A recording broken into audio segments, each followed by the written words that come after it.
Hi, this is William Ramsey. Welcome to William Ramsey Investigates. On today's show, I have two very special guests, Roberta Glass, who's been on my show many, many times, and also Phil Fairbanks, who I interviewed about his book, The Politics, was it pedophilia? Was it The Politics of Pedophilia, Phil? What remind me of the title? Pedogate Primer, Politics of Pedogate Primer. Pedophilia.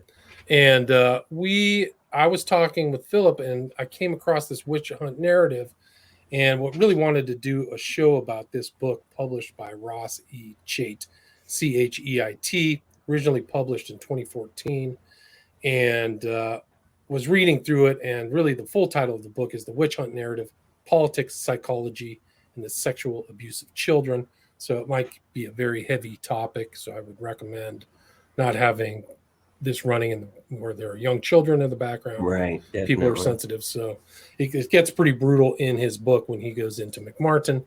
But I think it's really an important, actually, might be one of the earlier times I've heard the term narrative in the kind of information war or in the propaganda wars or something. So there's really kind of an interesting usage by Ross Cheit, who teaches at Brown. Is that right? Yes. Was it present? Thank you. And so anyway, they're going to help me out. You guys go ahead and, maybe you could each go in turn about what interested you in this book and kind of do a general overview of what you took out of it. You want to start, Roberta, or do you want to start, Phil? I think Phil would be a better place to start. Sure. That's fine. Well, I started the book as I was finishing Pedogate Primer.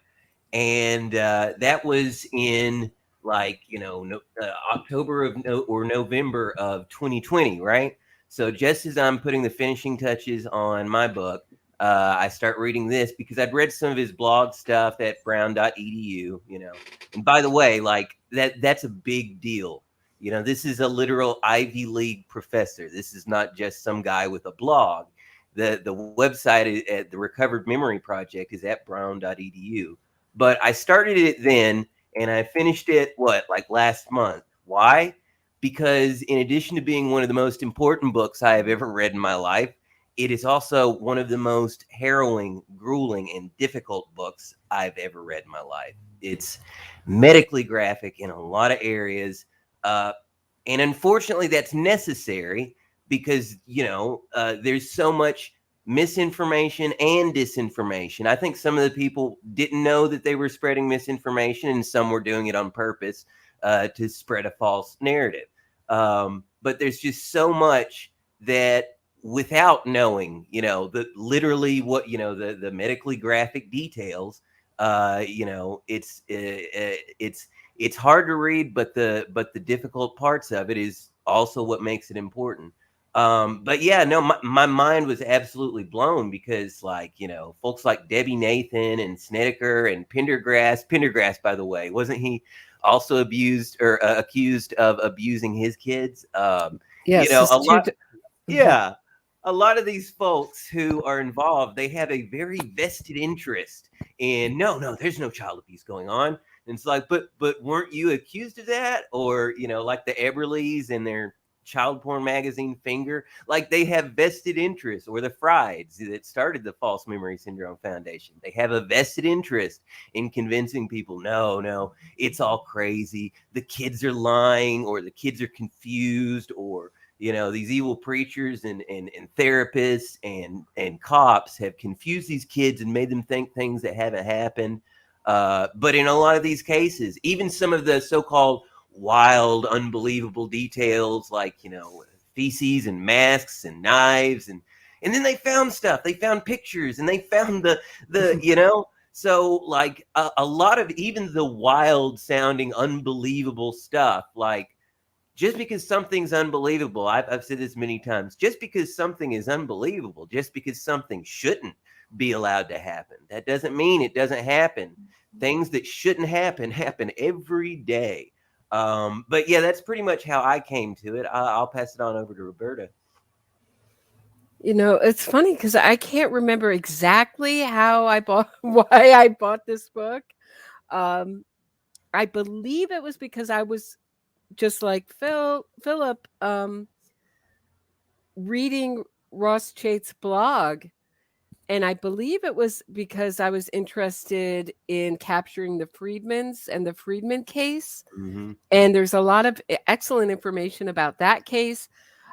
Capturing the Friedmans, that documentary left out an entirely other defendant, Ross Goldstein, who Yeah. pled guilty. So all three of those characters in that, the two that pled guilty and the one that you didn't hear about also pled guilty in that case. So I consider the witch hunt narrative the most important true crime book. Mm-hmm. It's so rare that you get an author who is willing to do the work and go through all the trial transcripts. And it's very interesting when you read his notes on how he went through the McMartins, which is one of Los Angeles's largest or California's longest trials. And Yeah, he said and most that I went through expensive. most expensive. Yeah, I went through the court documents, but this was missing. I found them in another Mm-hmm. box over here. So what Ross Cheit is talking about in this book is exactly what I talk about, which is innocence fraud, which is a movement where there was this movement in the 90s to free pedophiles, convicted pedophiles, especially around the daycare cases. And it was aided by journalists who really became attached to this cause. Now they are distancing themselves. Yep. I noticed that. Dorothy Rabinowitz, Debbie Nathan. Mm-hmm. It's the same thing that's going on with the Innocence Project. The same experts run from these cases to the cases like Ofschi is also, and it's a lucrative industry too. Right. Like, look at Loftus, $650, $750 per hour. How many professors make that? None. Well, she said she was going to up her fee to $700 an hour in the Durst trial. Yeah. But here comes the Maxwell trial, and I felt stupid because I announced she gets $700 an hour but she testified that she's still at $600 an hour. Oh, only $650 an hour. Poor thing. Right. How will she ever make it? How is she ever going to make it? And she didn't get totally paid by testifying for Weinstein, I believe. Yeah, oh, really? Oh my gosh, I did not know that.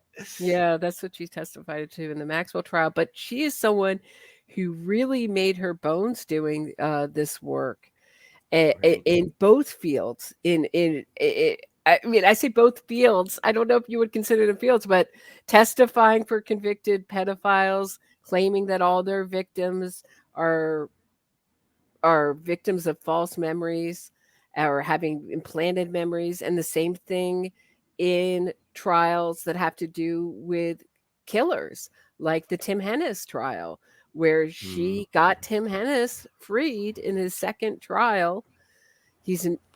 Because she said that the eyewitnesses were the most terrible eyewitnesses she ever saw, and she totally trashed their testimony and said they couldn't have possibly seen what they seen. Now, Tim Hennis got tried a third time militarily. They had to re-enlist him in the military to do that. They're like, hey, buddy, you're enlisted again. So this is now a military trial, because they couldn't go through the civilian trial because of double jeopardy, which made that a very, controversial move. But yeah, apparently the military was convinced enough that they re-enlisted him just so that he could see justice. Because DNA came along, and that was very bad for him. So the worst eyewitnesses that Elizabeth Loftus ever saw were dead on. And you should see that sketch for the eyewitness who just saw Hennis at a glance. It is dead on and scary how accurate it is. So but she really believes in this, and I consider, this is my opinion about Loftus, she is on Team Criminal, or she even titled her book Witness for the Defense. She calls these people unpopular topics, but she is out to discredit it all.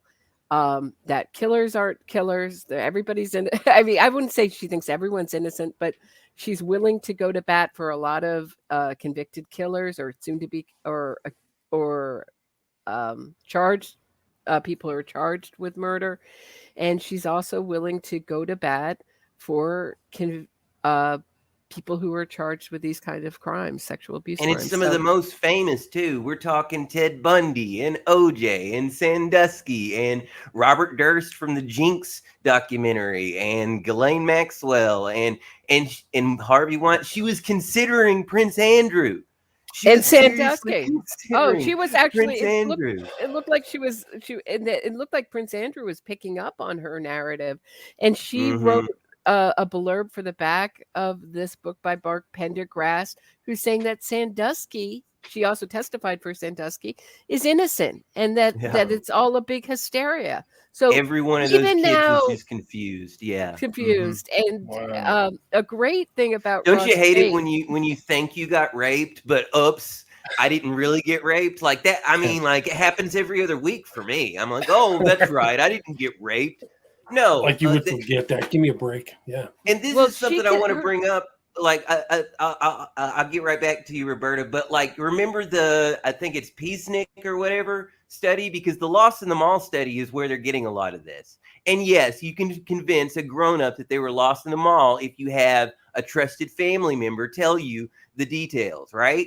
But when that trusted family member says, hey, you remember that time when you got an anal enema?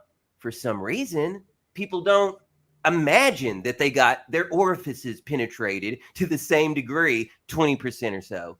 Not a very high degree of people who will be convinced they were lost in a mall when they weren't. But like, it's practically nil when it comes to, oh, you remember that time you were uncomfortably penetrated in your orifice? Nobody imagines that, not even with family and friends. And that's the thing, when it comes to these rape cases, it's not family and friends usually telling them, you remember this? It's a completely different mechanism. Plus, traumatic memory works different than regular memory. There's just so many reasons why the Lost in the Mall study should not be generalized and applied to sexual abuse cases. Sorry to interrupt those. Go ahead, Roberta. I was going to just say this exact same thing. And there's Right. also other problems with the Lost in the Mall study. For one, the Lost in the Mall study was done. They enlisted some of their relatives. So the people doing this study exactly, which was an ethical were issue. using people related to them, which is a problem. And also, it's faced heavy criticism. Many of her studies have, and people. My understanding is that people have had a hard time replicating her findings. So, some of her things are some of her studies are fairly, what I would consider fairly benign or kind of obvious. Like if you use the words about a car crash, how fast was the car going when it smashed into the other car? The way language is used is what it means. Oh, right. And if you use the words, how fast was the car going when it hit the other car, use a different kind of language. So if you use sort of much more evocative language like smashed, people are likely to estimate the speed higher. A lot of that stuff is true. Like I think she's done some valuable work, like especially the stuff that she've done on police interrogations. Yeah, there are ways police can interrogate a person that can almost convince them that they did it. Like if they're already and so there is some valuable work she's done. My biggest gripe, like I said, is the generalization of that research and then applying it to sexual abuse cases where it's not valid in this scenario. This is a different type. Traumatic memory is not regular memory, so they don't work the same. So what's true for regular memory is not going to be true for traumatic memory. But Elizabeth Loftus has had all sorts of problems. For one, she had to step down from the American Psychological Association. Because she didn't have to. She just accidentally decided to at the same time as there was an APA complaint for ethics. But she didn't hear about that. It's just a coincidence that she stepped down before she heard it. Even though in the Hoffman report about Guantanamo Bay, why would she be in the Hoffman report? The Hoffman report, where it says that she was warned to step down, but why believe the government, right? Right, exactly. She's told many different stories about why she stepped down. She went after, and Uh, what's funny about this is that everybody who accuses me of being biased on that side, this is the most biased thing I've ever heard. She saw a study where, can, can you describe this, Phil? Where basically, can you sum it up better than I can?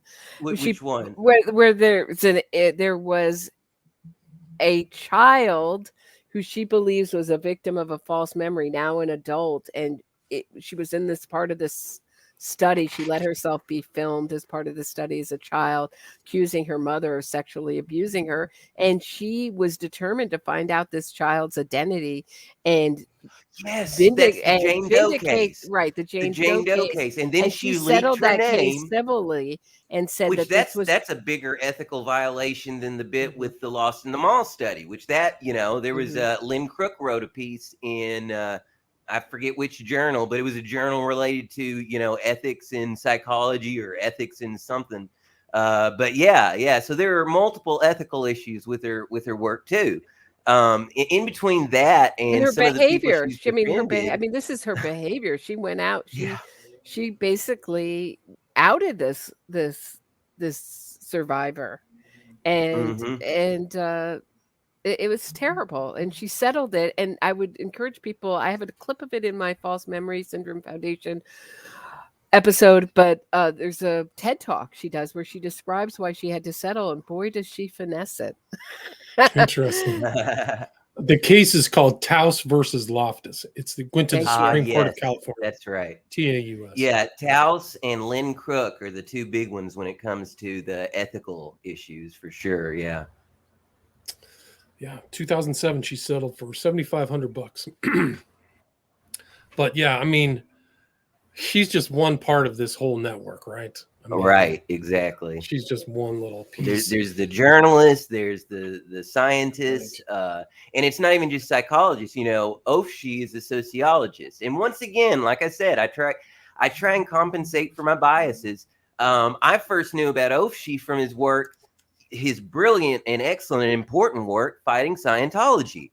Now, who was his protege at that time fighting Scientology? Oh, a little doctor they called Jolly. Yes, that's right. Louis Jolly and West, who was head of the Cult Awareness Network before, of course, Scientology took them over. And, we talked about a little bit about that in the last one. But yeah, like I said, I try and be fair because, some of these Right. folks have done some important work. And then on the other end, you've got guys like Bennett Brown, who, on the other side of the memory wars, and Bennett Brown, Colin Ross, I've heard some suspicious things about him and him being connected to some of the MK Ultras. You know what I mean? So it's not it's not good guys versus bad guys. There are well-meaning people on both sides, and there are well-meaning people doing bad things on both sides, and there are bad people doing bad things on both sides. And the problem is it's such a divisive topic that anybody who writes about it, except for Cheit, I love the fact that he's so fair. He points out that yes, there were issues with the way some of the McMartin kids were interviewed, and yes, there were issues with this, and yes, there were issues with that.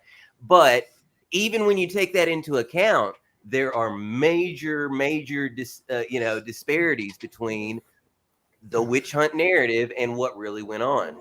Good point. Just before we continue, lest we forget, Richard Ofshe testified for the defense in the West Memphis 3 trial too. That's right. I forgot that. And a big supporter of Marty Tankliff's too. Oh, jeez. So they all come. They all keep popping up. About Ross Cheit, just personally for me, is I found everybody everybody I know who gets into the discipline of reading court transcripts, it changes their politics. I think it's a kind of good point. A muscle in your brain that gets very developed. I don't know what, a very kind of critical muscle and absolutely, yeah, that gets developed. And Ross Cheit is, I would have to ask him, but I assume that he has the same politics he has that he went into this book. Everybody else I know who has this sort of experience of going into reading court transcripts and finding out that they aren't what they seemed. I mean, this book just blew my mind when I found out that McMartin's wasn't the way it was presented, and the Friedman case. My mind was blown, And it was and 20 I years never of it. trusted our press the same way. So, Or well, he spent nearly 20 years. The genesis of the Recovered Memory Project is 1995. The Frieds were involved in the Divided Memories episode on Frontline, and which had the line about how there are no corroborated cases of recovered memory ever. And then he just writes a letter to, hey, well, here's 15. And that's where it started in 1995, and then spent 15 years. It wasn't even just him. He had a whole research team, spent 15 years. Like, it's such a massive. This is Cheit, right? Mind-blowing. Chase did. Yeah. He called it extreme. Philip, he called it extreme research and had 80 research assistants. Exactly. 80 people working for 15 years. Can you imagine? That's incredible. Right. I mean, it's really something else. And I think that I think he even states that he couldn't get all the documents. So from what he always kind of qualifies his statements. This is from what I was able to get. This is what it said. Right. Mm-hmm. And that is absolutely the biggest challenge in doing this kind of work. Right. I tried to get the McMartin documents. I've already kind of tried to do that, and I need to get a court order. So, it's really hard. You got to go through the steps to get it. So it's not easy. And then that's even if I got a court order to get the documents, then I got to worry about photocopying. Yeah, then you have to go over there, right? You have to physically go to the I got to go do that. I got to go right? Right, I got to go file something over in downtown LA. I mean, the documents are there. It's insane how difficult and sometimes prohibitively expensive getting information that is in the public interest can be. We're talking information that is in the public interest. Oh, I'm sorry. One of the cases I'm working on, the hitchhiker thing. Oh, would you like the trial transcript? That'll be $38,000, sir. What? Are you? Didn't the public already pay for that? That is literally exactly what my taxes for. Exactly. There has to be a better system to. Yeah, there has to be a better system for. I mean, at least do like FOIA, where if you're a journalist or whatever, you can at least apply for a waiver. But there are no waivers. I think Pacer has some kind of program you can sign up for. I'm not sure exactly how that works. I'm gonna try it though because I do need more Pacer in my life. Well, you can actually, it's very selective. Like you can get some of these recent Giuffre documents off of a website. It's not Pacer. You can get it for free. You can download PDFs of it. So you just have to find the right website. But these recently discovered disciplinary review board lookups are also free. And there's stuff you can find in there that is not in the media, that is not in the, it's nowhere else. I recently ran across a case, this is for over 30 years, all these people who passed the bar in New Jersey. We're not talking rando lawyers. I'm talking about assemblymen, assistant attorney general, politicians and judges and prosecutors. What do they have in common? Oh, sex crimes with children, getting sentenced to probation and therapy, and then a 6-month suspension. And none of that ended up in the newspaper. None of that ended up in Pacer. Nothing. I don't know about that now. You know what I mean? But disciplinary review board lookups, also free, at least in the state of New Jersey. I'm not sure how that applies state to state, but I found some. I think they're free in California. You just have to find the right spot in California. But just to give you an idea how important these court documents are, if I had not had access to what the guy did, I forgot his name, in Arkansas, who put all of those court documents onto Callahan, my position on the West Memphis 3 would have been totally different. And I think that's what's allowed this witch hunt narrative to fester. Maybe the tide is turning, like Roberta said, but it's because these aren't out in the public domain, because there's so much more in the West Memphis 3 documents than was covered by anybody, whether it was Mara Leverett, or any newscaster, because there was all kinds of stuff that didn't make it into the trial. The very important, I think, that it was salient, that gives you a much better idea. The statements of Eccles when he was first interviewed, just all the weird stuff that was going on there. I mean, what was that one guy? There's incredible things that never made it to trial. But so looking at the McMartin case files would just be invaluable. I mean, I wish they were made public. So anyway, he had to do a lot of work. Cheit had to do a lot of work to get all this stuff together. I mean, I would love to get his documents on, in the public domain somewhere.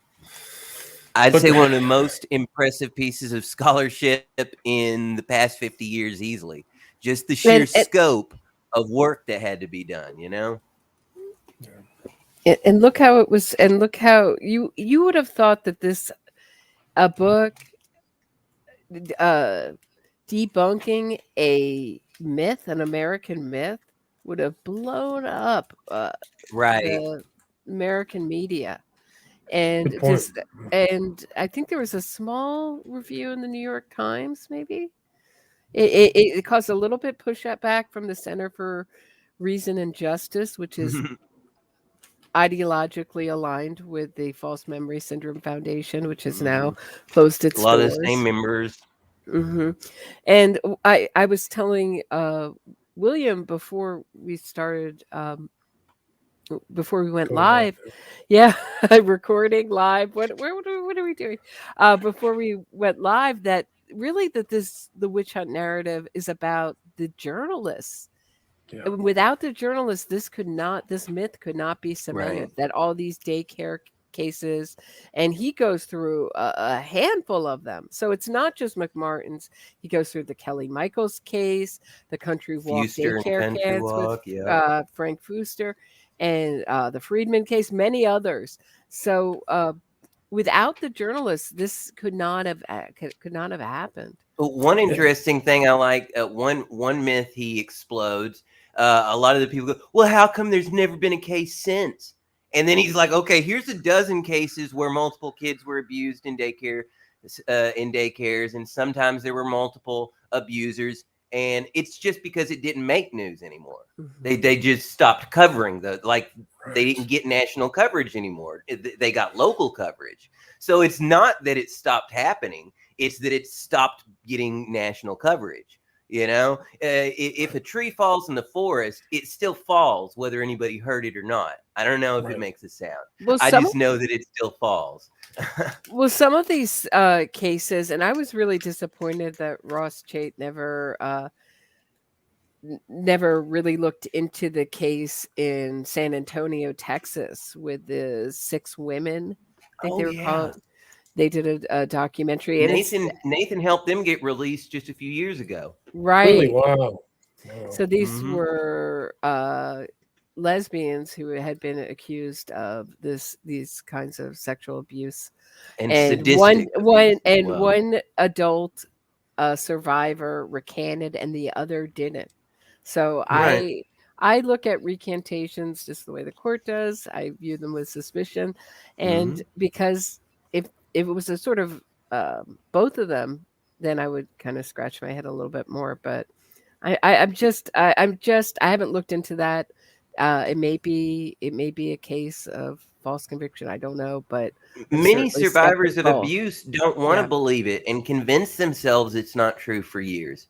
I think that's one of the mechanisms behind, I don't know if recovered memory is the right word, because that's so loaded and people think of you go to a therapist, you have hypnosis, and no, I don't think it always works that way.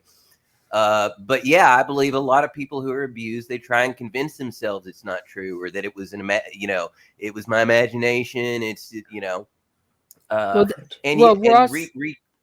sorry, go ahead. Ross Cheit is an example of he had a recovered memory of his camp counselor abusing him, and he successfully sued that camp counselor and with other victims, is my understanding. I hope I'm he mentions that in the intro. He mentions that in the intro to the book.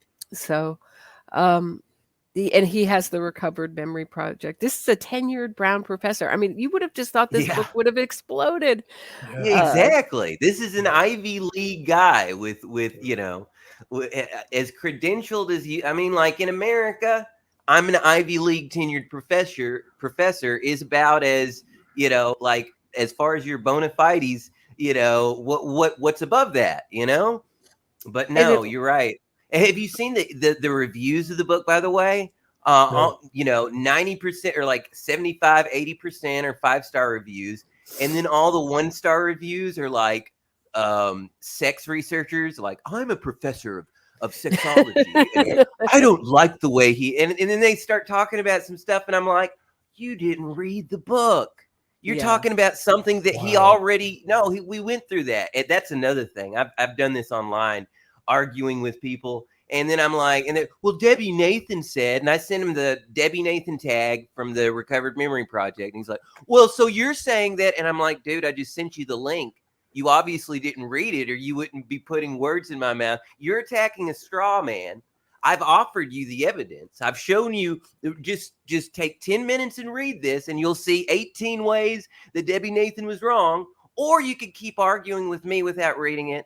And now we're wasting each other's time, I think the biggest part of the people who have an issue with the book are people who assume they know what it's about and attack it without having even read it. I'm fairly certain that's the case.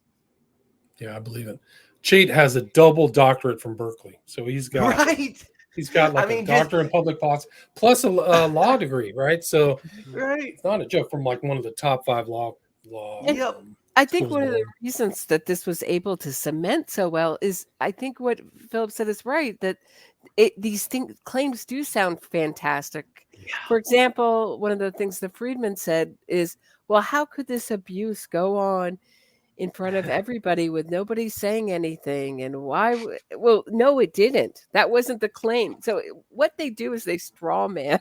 They basically attack make a claim that nobody made. So another thing is, in the Kelly Michaels case, they claimed that she couldn't have made this damage with a knife. So the kid said that because it was a plastic. It was plastic cutlery. The kid said it was plastic. And it was the handle, not the blade. So there's another one. Debbie Nathan was claiming that. I know there might have been others, Snedeker and the whatnot of the lot. But I know Debbie Nathan. By the way, I've emailed Debbie Nathan, asked her her position on the False Memory Syndrome Foundation. I was trying to get. I've emailed a bunch of these people. By the way, Dr. Maggie Bruck and who is the one she worked with? I'm blanking on the name now. Cece. Brooke and Cece have not read the witch hunt narrative. Wow. That's what they told me anyway. I'm sure that if a 580-page book absolutely ripping my research to shreds were published, I wouldn't read it either. Right. Well, the thing is, Cheit mentions they're in the top 3 of the major works of the witch hunt narrative. It's their book titled Jeopardy. Oh, that's another thing. When it comes to if you mention False Memory Syndrome Foundation, they are all very well. I was never affiliated with that group. Oh, really? Why are you saying this now? Yeah. Wow. Isn't it funny? And Debbie Nathan has remade herself as a border expert. Exactly. That's what she told me. She's like, well, I don't cover that anymore. And I was never part of the False Memory Syndrome Foundation.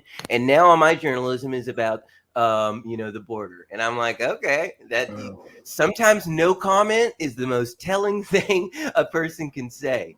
Hey, I got a quote for y'all. This is interesting. I recently, like when the iNews story came out about where Loftus was almost sounded like she was saying, hey, Andy, do you need, she was basically saying that she would consider, joining Andrew's defense team. Or as I put it in the email to her, the Andrew formerly known as Prince, which I cannot claim that is the Prince Pervert podcast, and the Sun and multiple other news outlets are always stealing their stuff without giving credit. I steal their stuff too, but at least I give credit. But I'm like, so I heard you might be defending the Andrew formerly known as Prince, blah, blah, blah, blah, blah, and asked her about legacy issues. Because I really feel like it's like, hey, Dr. Loftus, do you have any loved ones? with reason that aren't afraid to talk to you plainly. Like, I can't say this. I didn't say this, obviously. I did my best to find like a way to bring it up. And in her answer, I have briefly thought about the legacy issues, ellipsis points, and certainly hate all the hate mail that has come my way because of these unpopular defendants. But I've decided this is a price I have to pay to do what I believe in. I'm sorry. I need a minute. Oh my God. The price is $650 an hour, though, right? Right. Sorry.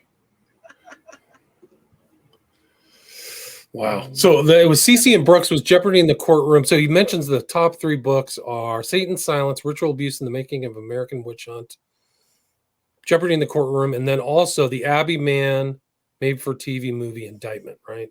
So those are the 3. Which was Oliver Stone, right? Was that the Oliver Stone with James Wood? Correct.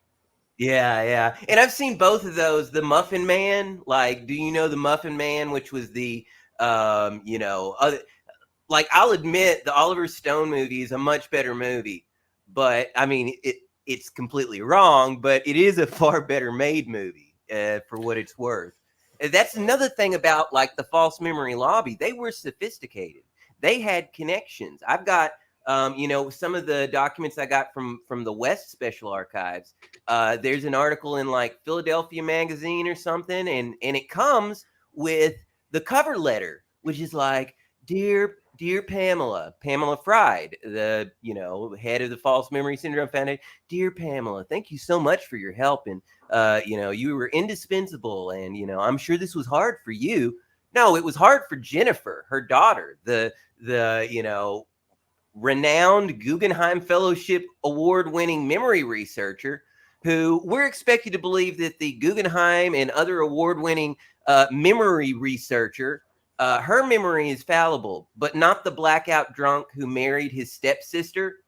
Peter Fried was a blackout drunk at the time the abuse was said to have occurred. He went to rehab eventually and got dried up. But during the time that the abuse supposedly happened, he was a blackout drunk. But we're supposed to believe his memory over the memory of a world-renowned memory researcher who, I think sometimes good things come out of bad things. She's where we get Darvo.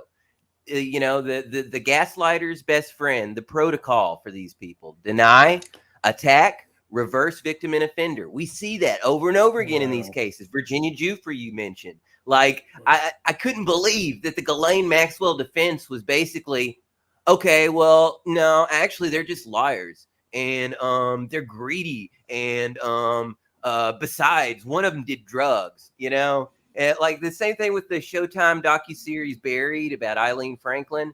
That was one of the things they did. Oh, look, she used cocaine and prostituted herself. And I'm like, yeah, that does sound like something that somebody who went from an honor student to that does sound like abuse might be a cause for something like that. Because normally somebody in a upper middle class household doesn't just end up like smoking crack and prostituting themselves to strangers.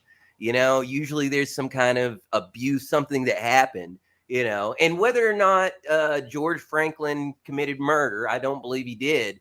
But yes, he absolutely certainly, they found child pornography at his place. I do believe that he abused, his daughter, Eileen. I think that might have been an actual case of false memories. I do believe there are cases of false memories. And yes, our memory is fallible. I don't think that Eileen was like, as some people claim, was just trying to get back at him for her abuse. I think like she genuinely, believed it. I think there's one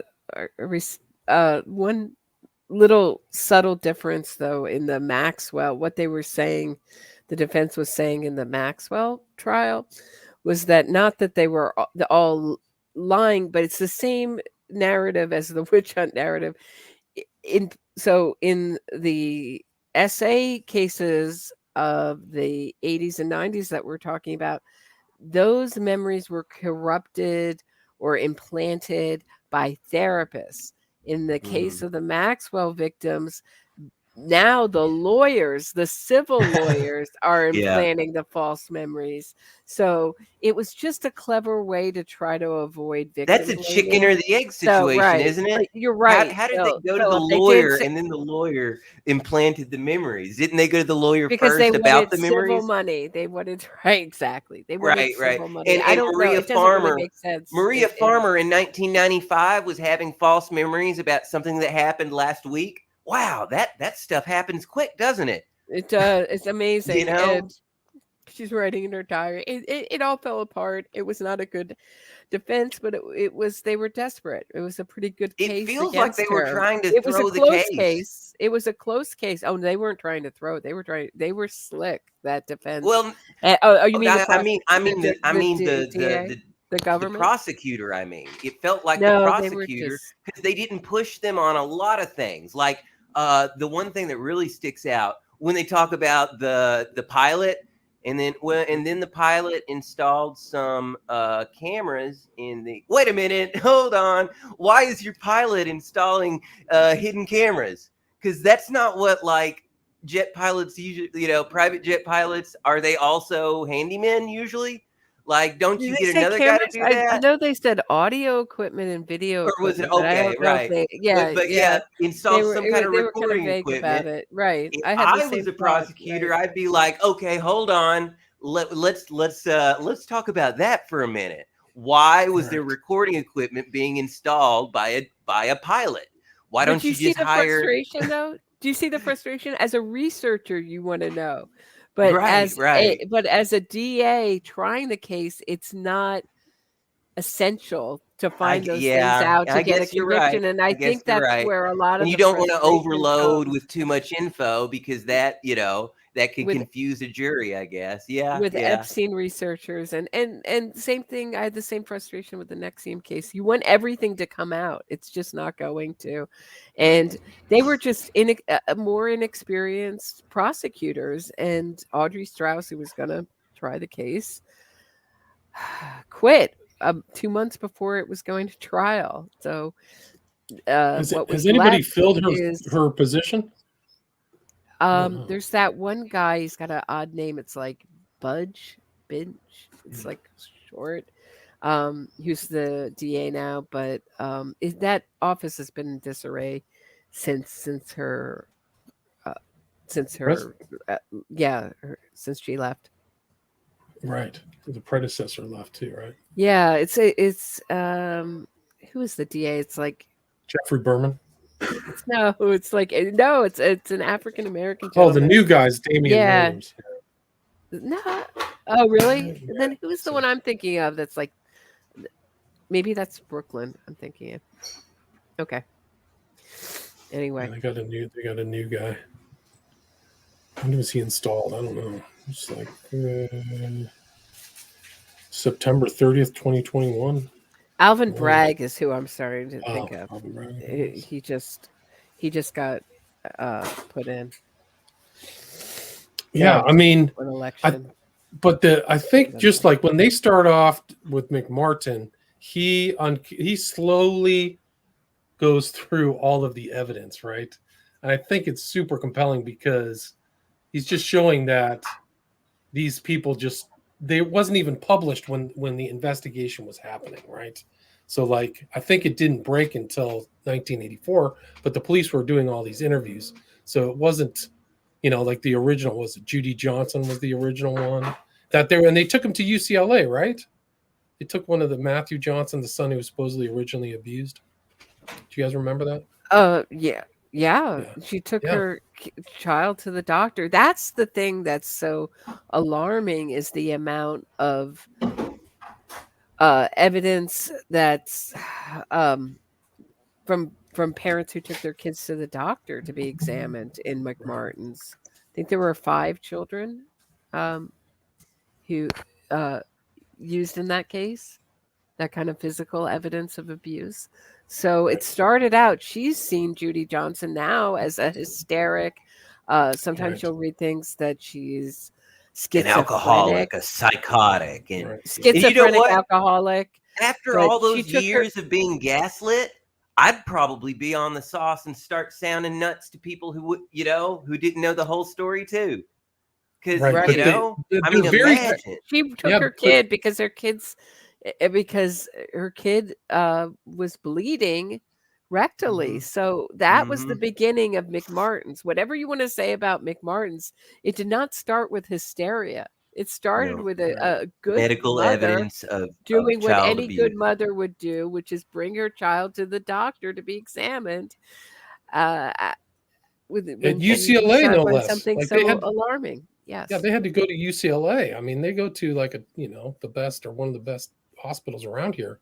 But yeah, I mean, and they're very convenient. The witch hunt narrative types are very convenient, calling her an alcoholic and making sure that that applies to when the first And Nathan element of has the reason. literally used the word psychotic.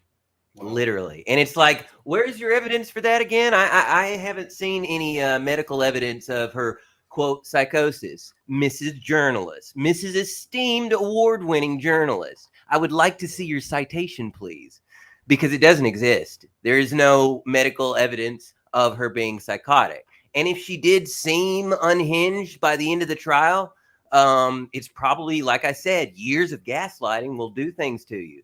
Also, just the fact that she died just before she was supposed to testify.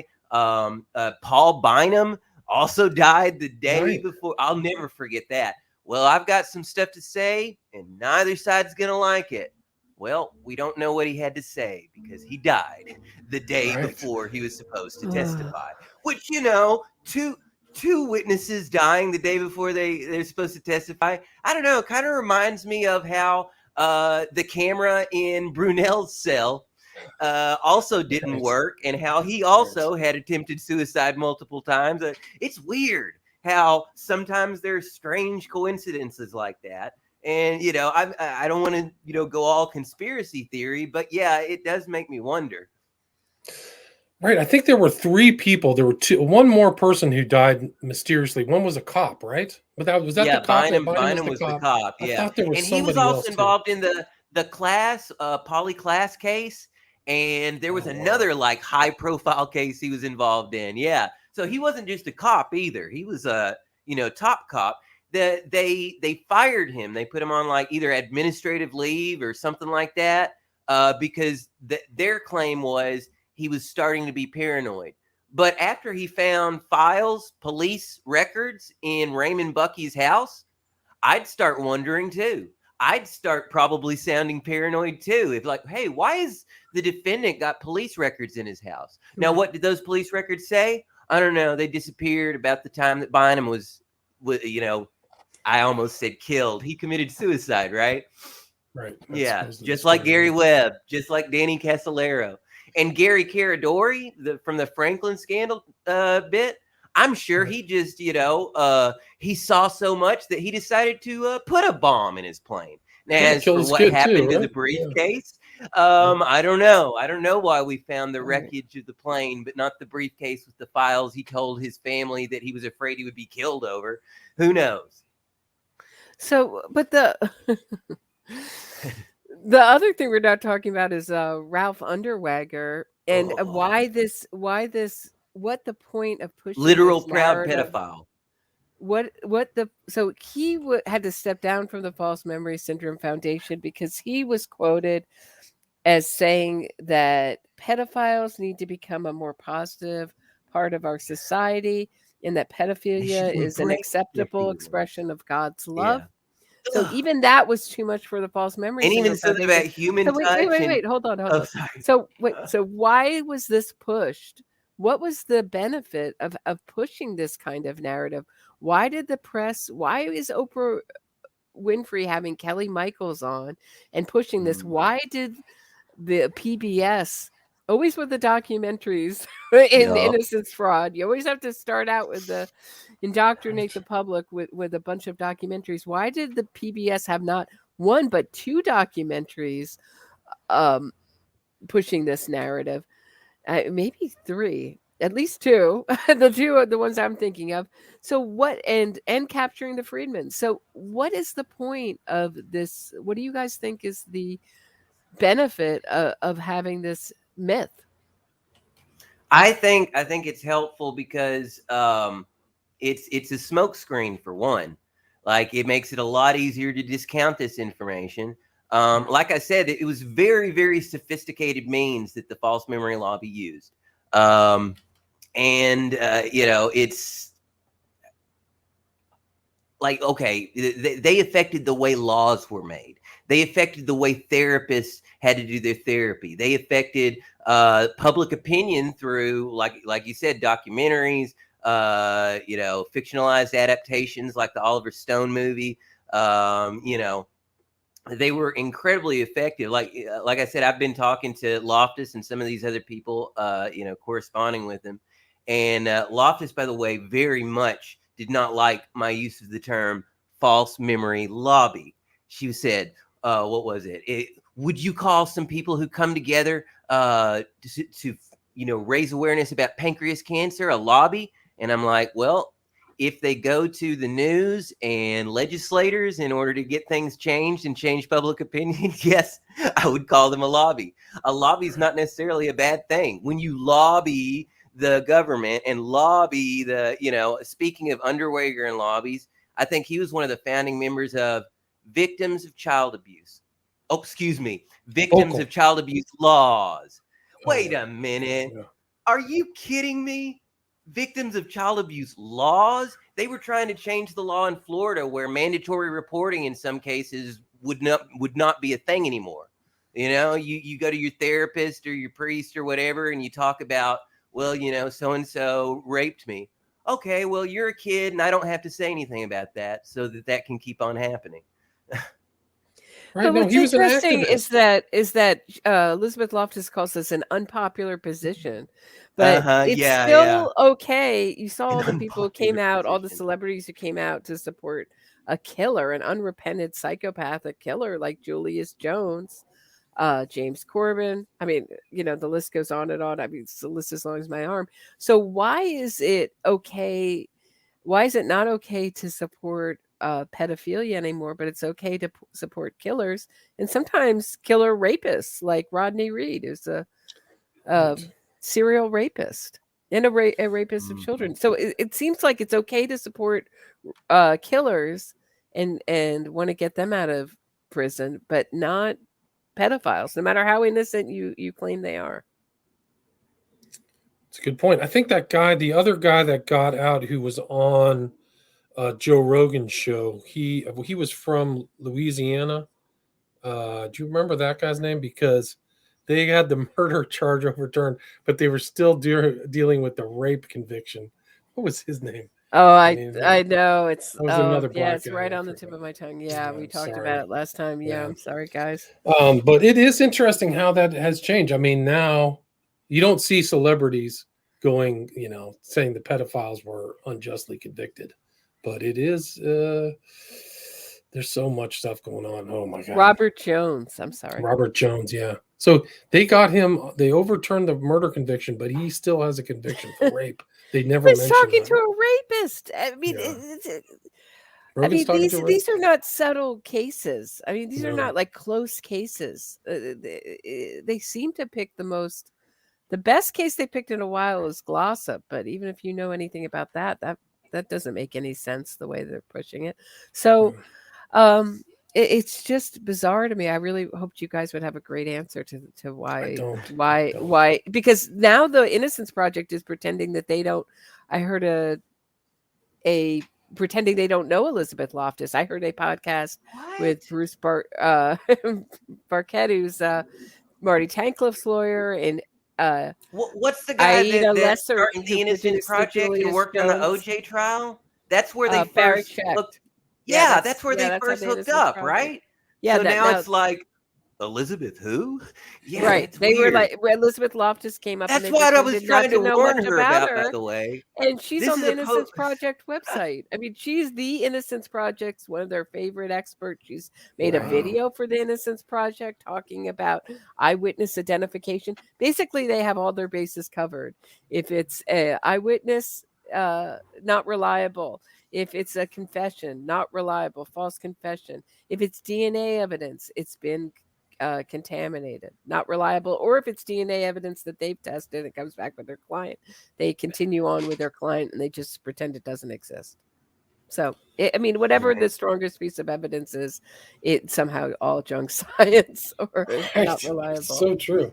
It's really incredible. I mean, don't you think it's an industry in that they're really just gaming the system for money? It's a lobby and it's an industry, which is ironic because that's what they accused the so-called recovered memory therapists of doing, especially Ofshe. He was relentless. You know, he believed that it was all a money game. Now that said, I don't think that that's completely true for either side, but absolutely it became a cottage, like the recovered memory therapist trying to upsell. I think there were cases of that. And on the other side with, no, everybody's memory is false. If you got raped, you didn't, that became a little cottage industry too, but not all of them were just in it for the money on either side. I don't believe that. I believe there are cases on both sides, though, where that is absolutely the case. Well, think about it. If you're a journalist, that's a great story. I've been falsely accused of abusing my daughter. I've been falsely accused of abusing my daycare students. Look at me. You mentioned witness against the defense. Yeah, it'll tug at your heartstrings reading that book, even if you come at it with the preconceived biases that I had when I started reading it. It still tugs at your heartstrings a little bit, but at the same time, it's so odd that a research scientist would publish this book, which is just anecdotal. That's all it is. It's purely anecdotal.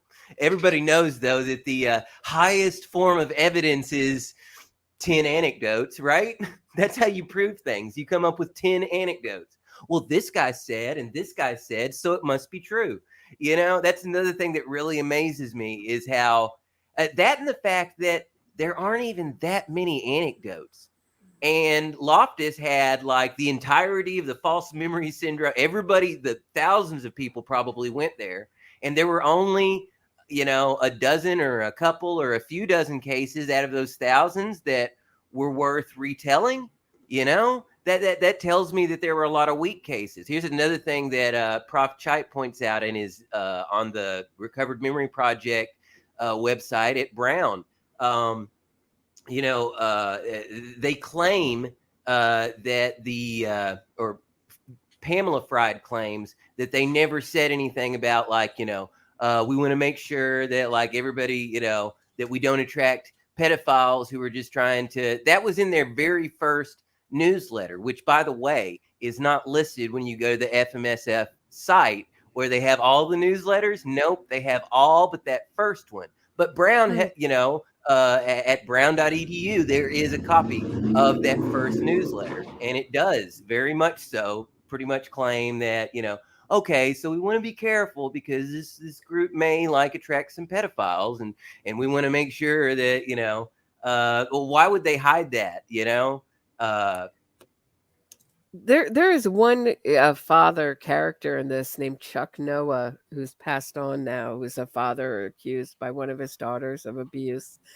And he went around harassing, this father went around with giant signs, in my opinion, protested way too much. Went around with signs on his car saying father falsely accused by his daughter, and went out in front of the therapist's house and even if that protested. works, though, for me, I would not do that. No, thank you. I mean, just his reaction. They interview him with his daughters, and they all look terrified of him. It's just an interesting thing. But thank God for Ross Cheit. I hope I'm pronouncing his name right. Oh, it's probably Cheit, not. by the way. I only know that Thank because you. in interview with Dr. Loftus, I was saying Cheit, and she's like Cheit, which is one of the second most embarrassing interview moments in my life. The first being, oh, wait, it's Yates, not Yeats. Right. I'm talking to an artist, and well, W.B. Yeats up there. It's Yates. So it's, say it one more time. Cheit. Yeah, Cheit. Cheit. Yeah. Well, once you do pronounce something wrong, you're really, or at least I am doomed. So, for saving this information, because I was just looking for the DA Rice's report on Jesse Friedman, and the only Mhm. place it was left, it was up everywhere in 2013 when it came out, but now the only place that it's left, the full report, not up anymore on the DA's website, is Hmm. the Brown Recovered Memory Wow. blog. So thank Thank you for goodness. keeping all this stuff. Exactly. So They also tried to on memory hole YouTube, that. there's a lot of great videos that he's done, or just clips from the time, and they're so obviously from the TV and VHS because they're really Mhm. scratchy and yeah. But it's great that he's kept all this stuff because without it, we'd really be at a loss to even know where to start researching.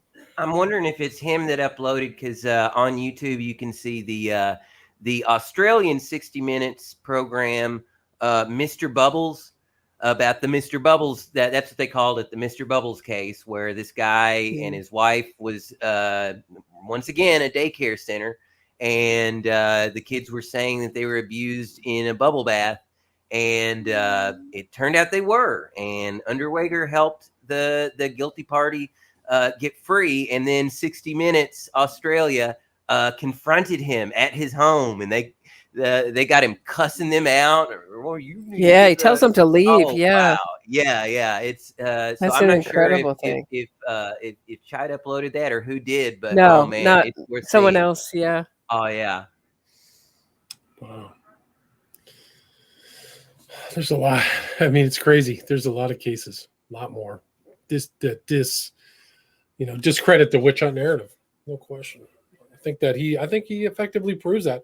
And the silence from, the people who put it out, I think is really telling. Like they can't dispute it. They can't contradict it. I mean, just like you said, Robert, it's just not out there. There just isn't that resounding response that discredits this book at all. There should have been, and do you think there is any credible claim of an actual witch hunt? It doesn't have to be about this subject.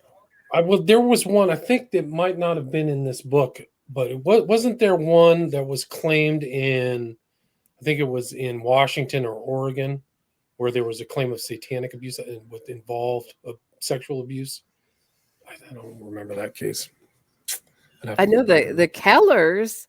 There's the Keller case, Fran Keller, and what was her husband's name? Philip, was it Stan? Oh, Fran. yeah, I think so Keller? because it rhymed. Yeah. And Or they maybe were Dan, trying but yeah, to I think it escape to rhymed. Mexico. Yeah, They had a which is third. what every innocent person does. They Yeah. had a third person who pled out, I believe. Help me if I'm wrong on that. But anyway, they just got themselves out, rewrote it, said Satanism was claimed, which it was never claimed. It was never part Right. of the case at all. It was all That became a satanic get out of jail panic free that got card, them. pretty They much. got out of prison. They successfully sued Texas for their wrongful conviction to the tune of $1 million+. So this is not, I mean, you can see Not my just get out of interest in jail this. free, but get This paid. is not just Yikes. murderers getting out and suing the state and abuse and committing what I consider innocence fraud. It's also cases like the Kellers, where there is plenty of evidence, and they should have never, in my opinion, never vacated that conviction. Either one of them. That's the one that I think I remember. Where was that? Was it in Was Vancouver? that the one you were talking about? Fran's Daycare, was that it? Yeah, I think so. So, by the way, I just found my emails from Cece and Brooke, by the way, asking them what they thought about the witch hunt narrative. Dr. Cece, hi, sorry, but I haven't read Ross Cheit's witch hunt narrative. Yeah, okay, tell me another one. My colleague Maggie Bruck may have read it once. Not sure. He gives me her email. In the 25 years since APA attempted to reconcile the two sides in the memory wars, I've shifted my research to issues unrelated to memory. This is the best part. I have only a spotty recollection. I mean, the Wow. irony, right, of the various positions that led to the memory wars. Maybe Peter Ornstein at UNC, blah, blah, blah, blah, blah. I haven't kept up. And then I contacted Dr. Bruck. Ornstein didn't respond. Dr. Bruck says, sorry, the best scholars are those who have done research with adults in false memories. I am sure you know the list of characters. One you may have missed is Henry Ontgar. Wait a minute. So you're saying you're not an expert? Because 20 years ago, you said that you and Dr. Cece were the foremost experts. What happened in 20 years besides Me Too? Right, Besides exactly. victim Besides this blaming going becoming out of incredibly besides victim unpopular. blaming going out of fashion, what changed, Dr. Cece and Brooke? You know, I really want to know. Wow. I mean, conveniently moved forward, pivoted to a new topic, right? Like, oh, I'm out of here. My favorite part though is the about I have a spotty recollection of that. Just the irony of that right there. Yeah, it's incredible. Oh, wow. I'm just looking at this Keller case and Jordan Smith, who's trying to get, she's a journalist trying to get Richard Gloss was writing flattering pieces to the Kellers. It's unbelievable. I mean, there's so many connections from case to case to case. It's like, isn't it amazing, William Ramsey? The same experts we're talking about from case to case to case. It's incredible. It's Mhm. incredible. I think he mentioned something about that. Have you heard of the National Center for Reason and Justice? NCRNJ, that's Yeah, one of the that's it. worst So, offenders yeah. Still running, I would say. Yes, So absolutely. Loftus. They're just still trying to get pedophiles out. They still exist. So the False Memory Syndrome Foundation closed, but the Center for Reason and Justice, I mean, they're trying to get out a pedophile priest. The worst of the worst. Yeah. Have you seen the NCRNJ? I mean, it's unbelievable. Unbelievable. I mean, they do not care that their position is unpopular. They continue on and not and morally repulsive, in my opinion, but they continue I on. agree. Have Totally you seen what morally they said about the book, by the way? Because, No. Yes. and it's once again, it's attacking a straw man. They use not one single detail about why it's wrong. They just say, well, it has all the classic benchmarks of a witch hunt itself. Okay. Wow. Show me the benchmarks. Tell me the Wow. page numbers. Do you have direct evidence? Did you even read the book? You know? I mean, I get it. You were blasted in it, and I would say rightly so. But if you want to defend yourself, we use evidence here. You know, you don't just say that's wrong. You say that's wrong because evidence point 1, citation 2, document 3. You don't just make claims and expect people to believe it. I don't anyway. I try not to. Right.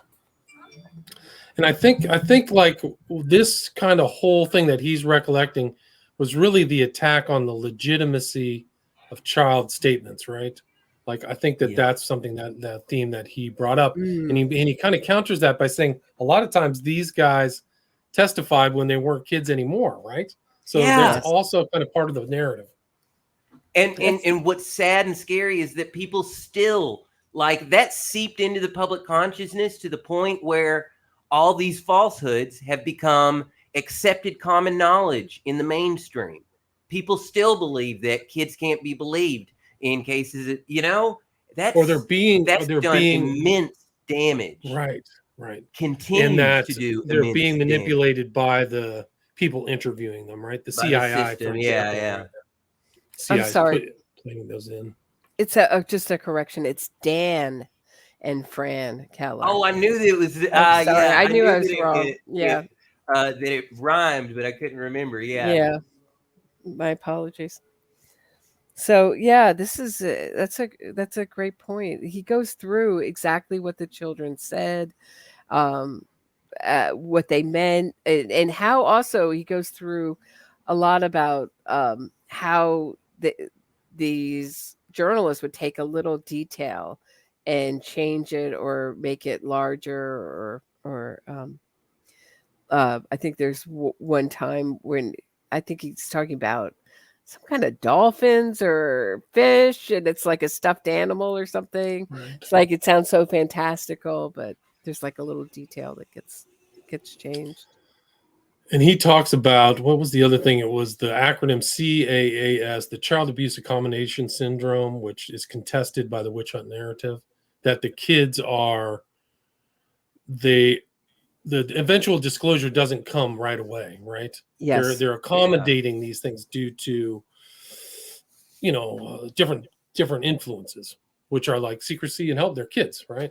They're helplessness. People want Kids, to and be quiet. especially with boys, there's a lot Yeah, of yeah, shame. because it's a whole different issue for guys. I mean, like for any victim, survivor of abuse, it's difficult to tell people, but especially because of the way society is, men aren't supposed to show their feelings, men aren't supposed to be vulnerable, and especially, like this is something that makes me sick. Like, how many times have you seen where, oh, look, it's an attractive teacher in her 20s or 30s and a 12 to 15-year-old boy, and all the attaboys and wow, I wish she was my teacher.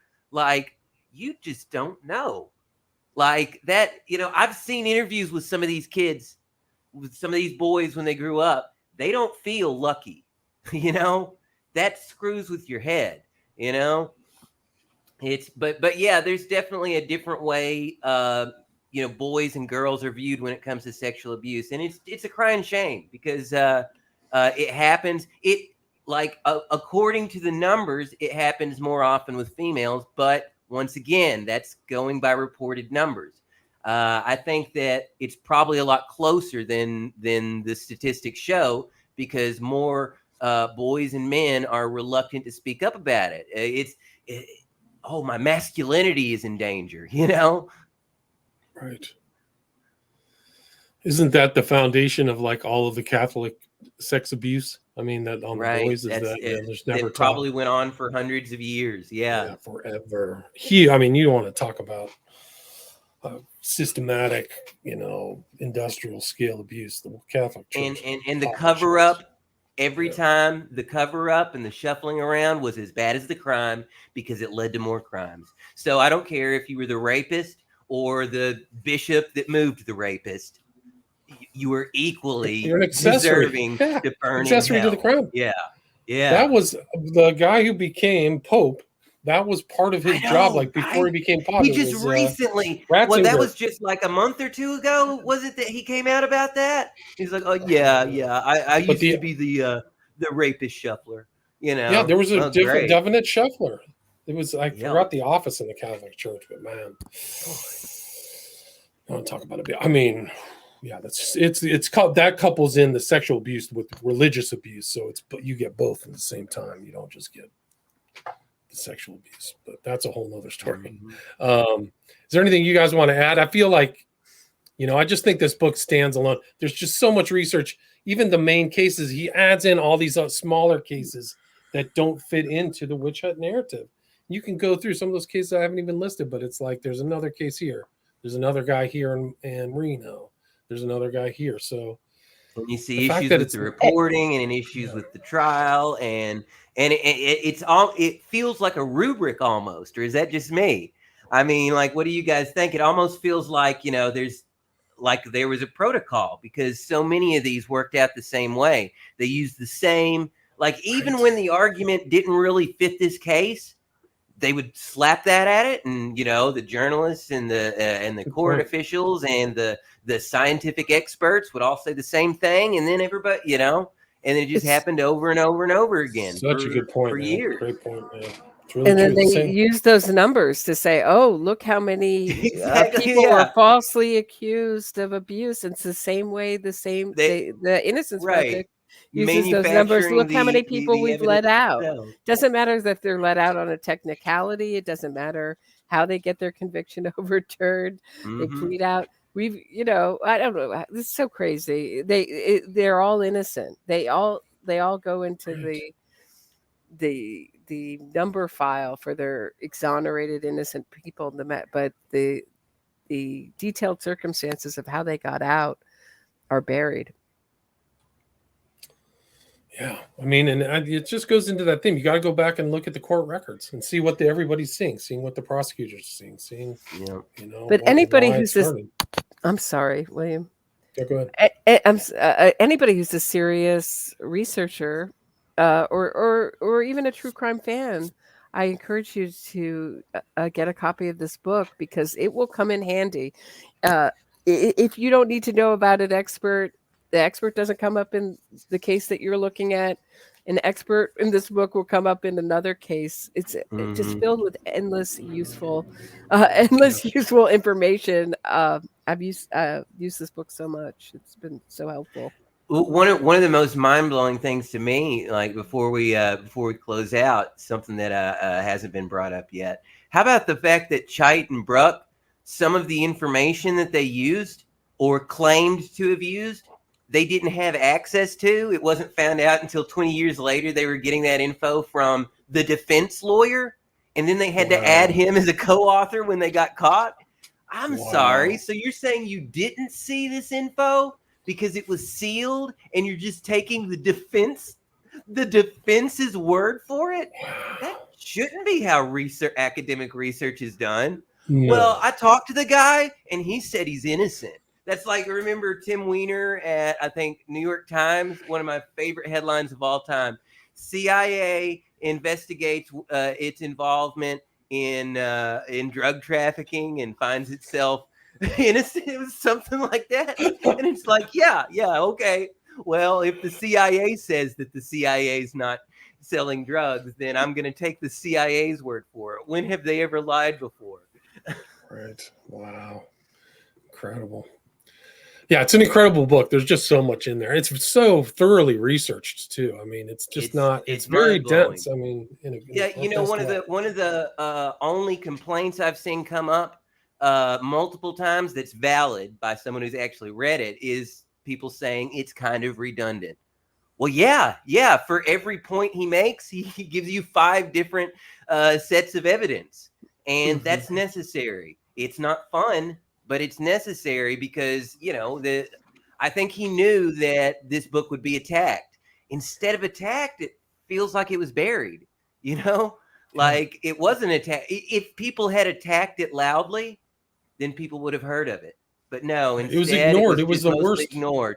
Yeah, it was just ignored. It just was put into kind of a memory hole type state. It still seems to be. It's still in print, and it's available. So that's those. And a lot of the material, even if you don't want to buy the book, is at the Recovered Memory Project, brown.edu. But buy the book. Absolutely. I've only got an ebook copy myself, but I think I'm going to eventually have to get a hardcover too. It's expensive. It's not a cheap book, but it's also nearly 600 pages based on 20 years of research. So it's worth the 30, 40, or like if for a hardcover, I think it's like 50 or something. When I buy it, I'm going to buy hardcover because I've only got an ebook right now and it's not the same. I'm glad I was able to export my highlights. That is the only reason why I'm glad I've got the ebook. But yeah, I like to dog ear. I like to highlight physically. So I'm going to have to get the hardback myself eventually. Yeah, it's there on Amazon. Very expensive, but very worthwhile. I mean, you guys are so smart. You guys know so much about the false memory stuff in the background that I didn't really know that much about. So I'm delighted to have both of you on. Can you guys share where the work you're researching, what you're working on, where people can see your research and contact you? When do you guys start, please? Oh, well, I guess I'll start. PhilFairbanks.com, PHIL, Fairbanks is spelled in Alaska. So PhilFairbanks.com. If you'd like to hear some of my interviews, ones that I've done with other people and ones other people have done with me, there's an interview section, the true crime and corruption section. One of the things I'm working on right now is a sort of 6 degrees of separation between Jeffrey Epstein and Edge.org and John Brockman and Stuart Brand, and how that ties into, I know it sounds crazy, but there's a connection to Ted Kaczynski, the Unabomber. I'm also working on hopefully a book length project about the Caleb McGilvery, better known as Kai the Hitchhiker. And because researching that story is where I ran into this whole, like I said, 30 years of lawyers getting slaps on the wrist, lawyers, judges, politicians, prosecutors getting a slap on the wrist. Meanwhile, a guy that was,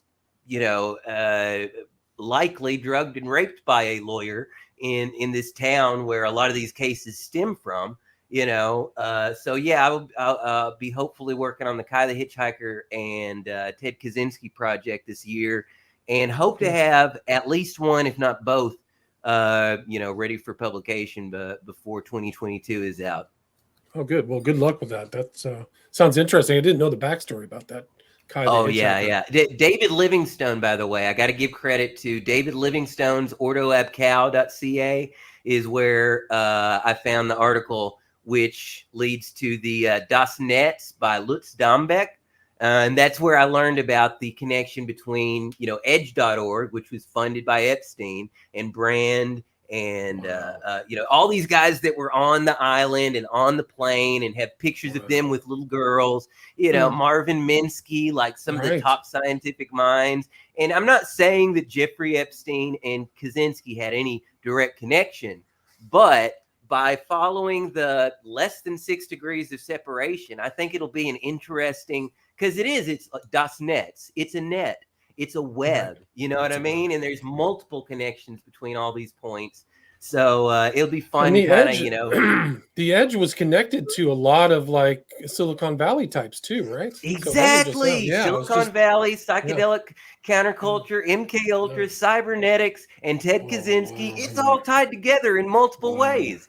Like it's always at least 2 degrees of separation, but never more than 6. You don't need 6 hops to connect Epstein and Kaczynski a dozen ways. Wow, that's incredible. Also, Minsky, it's 1 degree of separation with 2001, and what was the director's name? Kubrick. Oh, Kubrick, yeah. Minsky was an inspiration for Kubrick, and Giuffre, I think, said she was sent by Epstein to Minsky.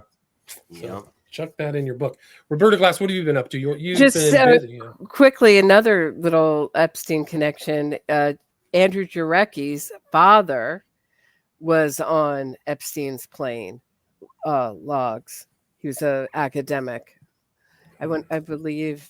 I want to say his name was Andrew Jarecki. I'm not 100% certain his first name now without my notes, but Andrew Jarecki, who directed that's the Capturing Jinx the guy. Freedmen and the Jinx. His father. I was wondering why I recognized that name. And he also funded Jesse Freedman's exoneration campaign. Wow. So there's a connection. That's there. a research. And then the Durst trial. Loftus was at the Durst trial. It is a web. It's a freaking web. It's a freaking web, man.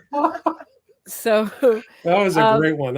You're saving your best for last. It's a small world after all. It's a small and sleazy and creepy world after all.